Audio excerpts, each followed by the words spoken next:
Jessica Wongso, a jealous murderer who chose to kill by poisoning a cup of coffee, and the victim, her best friend, and a beautiful newlywed, Mirna Salihin.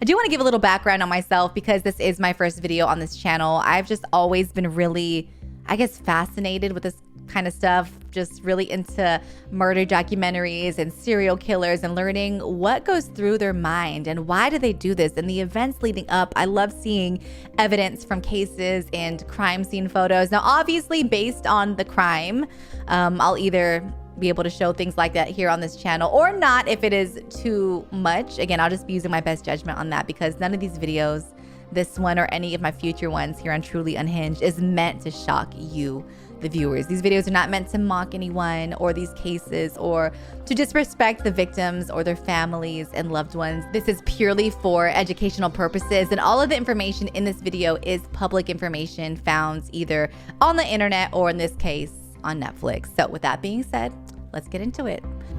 Australian resident Jessica Wongso has been charged with the murder of Mirna Salihin. Police allege she poisoned her friend by adding cyanide to her coffee. Now, millions of people for the very first time are seeing why this case was so big and why this was considered in Indonesia, where this crime takes place, why they called it the crime of the century. It was highly publicized. The media coverage on it was just insane. It gets compared a lot to the OJ murder case here in the United States. So let's dive right in. Jessica Wongso, she was born in 1988, and she wasn't like a lot of other people there in Indonesia where there is a lot of poverty. Now, Jessica was one of the lucky ones. She was born into a pretty wealthy family. They dealt with imported plastics. They weren't struggling by any means. She had more than enough of anything she could ever want. Now, when she was a teenager, her family decided to move from Indonesia to Australia. She was still in high school, so she decided to stay behind to finish school, didn't want to leave her friends. She was cared for by the household staff. Now, after graduating high school, that's when she took that big leap. She decided to follow her family, her parents, to Australia, where she wanted to pursue her passion. She was passionate about graphic design. And Jessica Wongso seemed very normal, happy, smiley, smart, pretty. Those who knew her described her as bubbly and fun. No one seemed to know about this darkness that was just harboring inside of her, waiting to come out. So Jessica Wongso enrolls at Billy Blue. It's a design school in Sydney, Australia. And that is where she meets Mirna Salihin. And they immediately hit it off. You know, they were both looking for someone they could relate to. They were both from Indonesia. They immediately bonded over that. Now, Mirna's dad, he was actually featured on Netflix's documentary. He said that Jessica and Mirna, they were so close. They were practically inseparable. After graduating design school, though, they did go their separate ways. Mirna moved back to Indonesia to be with her boyfriend, who did live in Australia with her, but they wanted to start their lives back home in Indonesia. So they go back. Jessica stays behind in Australia. She lands an amazing job working as a graphic designer. She was really happy. And so she did that for about 7 more years or so in Australia. Now, during that time, Jessica and Mirna, they did keep in touch. And they even set up a date to reunite in Indonesia. Now, that date is one that'll never be forgotten. January 6th, 2016. Mirna was a coffee connoisseur, so they decided they would meet up at this cafe. And it was a really upscale place in Jakarta, you know, kind of bougie. Everyone there's got their Gucci bag, their Prada, their Louis Vuitton. There was even a bar if you wanted to stop by after work and have some cocktails. You know, it was a really cute place. They planned to meet around 5 p.m. on January 6th, 2016. Jessica, however, she arrived like 90 minutes early. It was the weirdest thing. CCTV cameras captured her walking in, just walking around. She seems to be scoping out the place. Not really sure why, but she leaves 2 minutes later. It's really strange, right? Then she goes back to the cafe around 45 minutes after that, and she had 3 shopping bags with her. Now, each bag had a little bottle of soap inside. Presumably a gift for each one of the girls. She knew that Mirna and a mutual friend, Hani, was going to be joining them as well. So she goes to the table where she knew they would be sitting at because, again, she scoped out the place. She knew exactly where she wanted them to sit. She goes to the table and she places the bags on the table. She then goes to the bar and she orders their 3 drinks. She knew that Mirna wanted a Vietnamese iced coffee. She said it was her favorite drink from this cafe. So she orders the drinks. 4:24 p.m., the drinks arrive at the table. Jessica Wongso then moves the shopping bags in front of the drinks to block the view of CCTV cameras. Now, this is when police allege that she spiked Mirna's Vietnamese iced coffee with cyanide. According to them, this would have happened sometime between 4:30 and 4:45 p.m.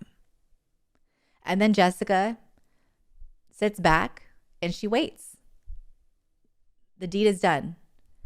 Eventually, Mirna and their friend Hani arrive. It is now 5:16 p.m.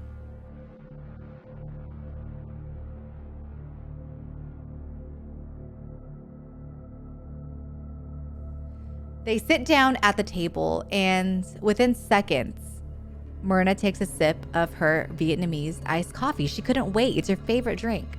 This cafe, they're really known for their coffees. Mirna could not wait for this coffee date. Now, CCTV footage shows her immediately start fanning her face as if something is burning. Mirna is in pain.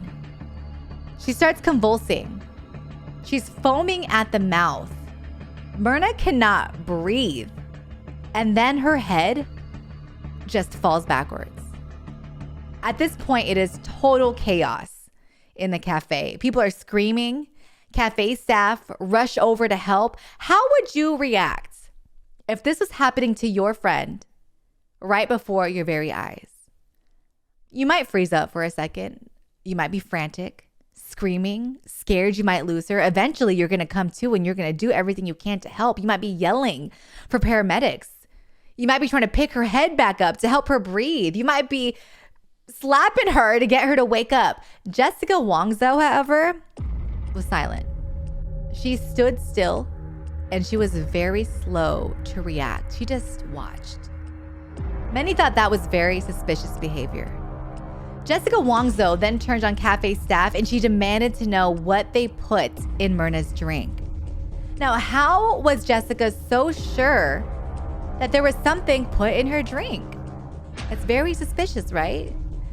So staff takes the drinks to the back. The employee who made the drinks was so confused because he was 100% sure that he made this drink correctly. So now he's going back through all the steps. He's checking all the ingredients and everything was fine. Nothing was expired. But when he smelled Mirna's Vietnamese iced coffee, it had what he described as a rotten smell. It was pungent. It was strong. Mirna was then rushed to the hospital where doctors desperately tried to revive her. She didn't make it and she was pronounced dead at 6:30 p.m. Now, those drinks from that day were kept for evidence and they were tested. 70 minutes after Mirna's death, toxicology reports came back and they showed negative results for cyanide in Mirna's gastric fluid, bile, liver, and urine, which didn't match up with the forensic test that a few days later would show that there was a lethal amount of cyanide in Mirna's Vietnamese iced coffee. So why was it not showing up in her body fluid? It was very confusing. Things just were not adding up. It wasn't until 2 days later that more test results came back. This time it showed 0.2 milligrams of cyanide was found in her abdominal fluid. Now, this would become a big point of discussion in the upcoming trial because experts argued that despite these findings, Mirna's reaction to drinking the coffee was consistent with someone who ingested a large dose of cyanide, a big amount. I mean, the rapid onset, the seizure, the foaming at the mouth, these were all consistent with someone who was poisoned and a big lethal amount. Let's also talk about cyanide poisoning. When have we ever heard of that? It was the strangest thing and it was really weird for a lot of people because cyanide, like this stuff isn't even easy to get your hands on. Like where would one even find cyanide? How do you get this? It's also worth noting that police were not able to find any record of Jessica purchasing cyanide. And she also denied ever having access to it, which, duh, of course, she would deny it. But then, if she was innocent, why was she acting so suspicious in the days following the murder? She did go to Mirna's funeral, and she was really, really quiet, according to family members who were there. And she seemed very uncomfortable, like she didn't want to be there. She even left early because a family member accused her in front of everyone of killing Mirna. They were suspicious from day one. And then there's the fact that Jessica Wongso got rid of all the clothes she had on that day that Mirna died. Now, police questioned her about this when they went to her house and they wanted to investigate. She told police she threw the clothes out because she got them so dirty while trying to help Mirna. Even though, remember, CCTV cameras showed that Jessica Wongso did absolutely nothing to help. She literally just stood there and she watched her friend die. Now, why in the world would Jessica Wongso want to poison her close friend, Mirna Salihin? Now, the main theory here is jealousy. This is what's being said online. We later learned that before Jessica and Mirna's reunion at the cafe, there was a previous discussion where Mirna told Jessica that she should break up with the guy that she was dating because he just wasn't a good fit for her. She cared about her friend Jessica, wanted to see her happy and in a healthy relationship, and this guy just was not it. He was toxic, he was often rough, and he was a drug user. Jessica deserves better. So Jessica listened to Mirna. She ended up breaking things off with this guy, but then she resented Mirna because of it. Now, this combines with the fact that she wasn't invited to Mirna's wedding a couple months prior in Bali. Look, Jessica didn't even know that her friend Mirna was engaged and was gonna get married. So she felt really betrayed that she wasn't a part of this celebration. But that was only because Mirna felt Jessica was growing jealous of her. Jessica was newly single. She was really sad about it. And here's Mirna, as happy as could be, marrying the man of her dreams. Another theory was that Jessica secretly liked women and she had a thing for Mirna. And losing her to her new husband was simply just too much. And that's what sent her over the edge. Now, again, these are things that allegedly set the cyanide murder plot in motion. Jessica's actual motive, we may never know for sure because she is still denying poisoning Mirna with cyanide. Now, sources did say that Mirna sensed a change in Jessica, that she grew very cautious of her, and she was even afraid to be around her alone. She could sense that Jessica was giving off, these jealous vibes. She was very cautious, and that's actually why Mirna brought Hani with her to the cafe. She was clearly sensing some kind of darkness, like something inside of her was trying to tell her that her time was almost up, and it would be at the hands of Jessica Wongso. Now, unfortunately, that intuition was not enough to save Mirna's life. 3 weeks after the murder, Jessica Wongso was arrested and she was charged with premeditated murder. This trial shook the world. It was highly publicized. The media attention this case got was just insane. The trial lasted 4 months. I think people were so captivated by it because of all the twists and turns and just the shock factor. There was so many unanswered questions. It was also very controversial due to the fact that there was no evidence that Jessica actually put cyanide in Mirna's coffee. Remember, the CCTV cameras that were there at the cafe only showed her obstructing the view with those 3 shopping bags I told you about. We don't actually see her have, a little vial of cyanide and pour it into the Vietnamese iced coffee. So you could argue that there's no proof of that. There was also a lot of interesting information that was revealed during this highly publicized trial, like the forensics team not performing a full autopsy on Mirna. That's weird. They only went off the fact that 0.2 milligrams of cyanide was found in her abdominal fluid, which Jessica's defense team said was not a lethal amount. They said there's no way she died from cyanide poisoning. There was only 0.2 milligrams in her abdominal fluid. Therefore, her death was open to interpretation, right? But the courts would not allow any follow-up investigation. They just completely blocked it and shut it down. Jessica's mental health history was also brought to light. We learned that she had 4 failed suicide attempts. There was an instance of her driving drunk and crashing into a nursing home. There were instances of aggressive behavior with her peers, with her ex-boyfriend, restraining orders. Jessica Wongso, to put it shortly, was a very, very troubled woman. Police even interviewed her former boss back in Australia, the one who worked with her in graphic design. Jessica told authorities that she had resigned from that job to relocate to Indonesia for more opportunity. Now, that was so far from the truth. Jessica's former boss informed authorities that after one of her suicide attempts, she went to go visit Jessica in the hospital. You know, they had a close relationship. She truly cared about Jessica. So she's sitting in the hospital room. And from that hospital bed, Jessica is laid up, recovering. Jessica Wongso made a comment about knowing exactly how much poison to use in order to take a human life. That is pretty telling right there. She also made threatening comments to this former boss.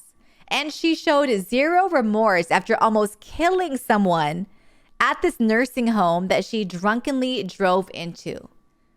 Jessica's former boss says it was in that instant that she knew Jessica Wongso was capable of murder.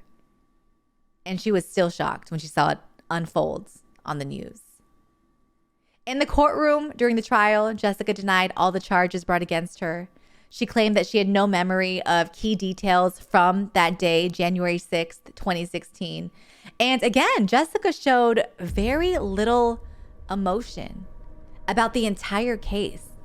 Now, if your good friend had just been poisoned and they died in front of you, wouldn't you be sad at the very least?